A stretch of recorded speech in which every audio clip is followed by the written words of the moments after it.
A research team is leaving Los Angeles tonight bound for the South Pole. The scientists are worried by a mysterious, massive hole high above the ice. Nobody predicted this. It's like a bomb falling out of the sky. The ozone hole changed everything. The ozone issue was extremely personal. Skin cancer, cataracts. We were all doomed if we lost the ozone layer, so there was real pressure to get something done. It is clear to us that climate change is an issue that we must face up to. Climate change costs society economically. And yet, president after president, whether it's energy policy or climate policy, has not solved the problem. So I ask this Congress to send me legislation that drives the production of more renewable energy in America. I want to make this quite clear. This bill is an energy tax. There are going to be big winners and big losers in this bill. I think it's really important for members of Congress and the administration to hear people say that they want this problem solved. A long-sought multi-nation agreement aimed at safeguarding the ozone layer. That agreement finally has been achieved. What the international community did to come together to solve the ozone hole was a perfect model for climate change.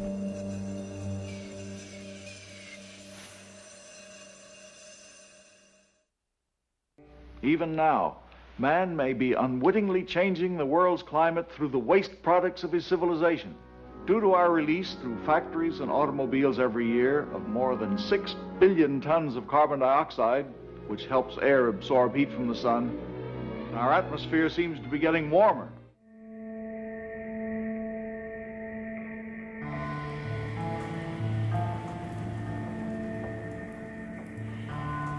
As we look back to what presidents have done in the last century, we went all the way back to 1965. Lyndon Johnson, who, as far as I can tell, was the first president whose science advisors said, we have a problem. His science advisors said that by the turn of the century, 2000, climate change could be veering beyond our control. And yet, president after president, whether it's energy policy or climate policy, has not solved the problem. The great question of the 70s is, shall we surrender to our surroundings, or shall we make our peace with nature and begin to make reparations for the damage we have done to our air, to our land, and to our water? I know that it is not easy for the Congress to act, but the fact remains that on the energy legislation, we have failed the American people. We all know that human activities are changing the atmosphere in unexpected and in unprecedented ways. The vast majority of scientists have concluded unequivocally that if we don't reduce the emission of greenhouse gases at some point in the next century, we'll disrupt our climate and put our children and grandchildren at risk. The United States is committed to strengthening our energy security and confronting global climate change. And the best way to meet these goals is for America to continue leading the way toward the development of cleaner and more energy-efficient technology. To truly transform our economy, to protect our security and save our planet from the ravages of climate change, we need to ultimately make clean, renewable energy the profitable kind of energy.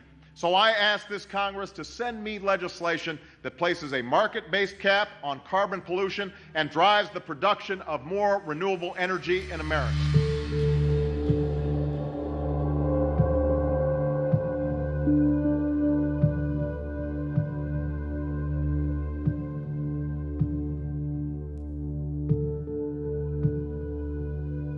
There is a pretty unholy alliance between the electric providers who are burning the coal industry that is mining the coal, and the railroads that are shipping the coal from the mines to the power plants. They all are very invested interests. They have a lot of influence in Washington, and they're the ones who are opposing tooth and nail any action on global warming.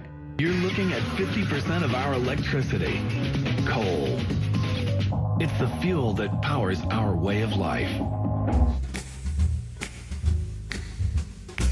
Clean coal is an advertising slogan. It's not a thing. I mean, it's something that was cooked up in a focus group by the coal industry as a way to sell coal. They needed to give people the idea that this is not your grandfather's coal industry. Now, thanks to emissions-reducing technology from GE Energy, harnessing the power of coal is looking more beautiful every day.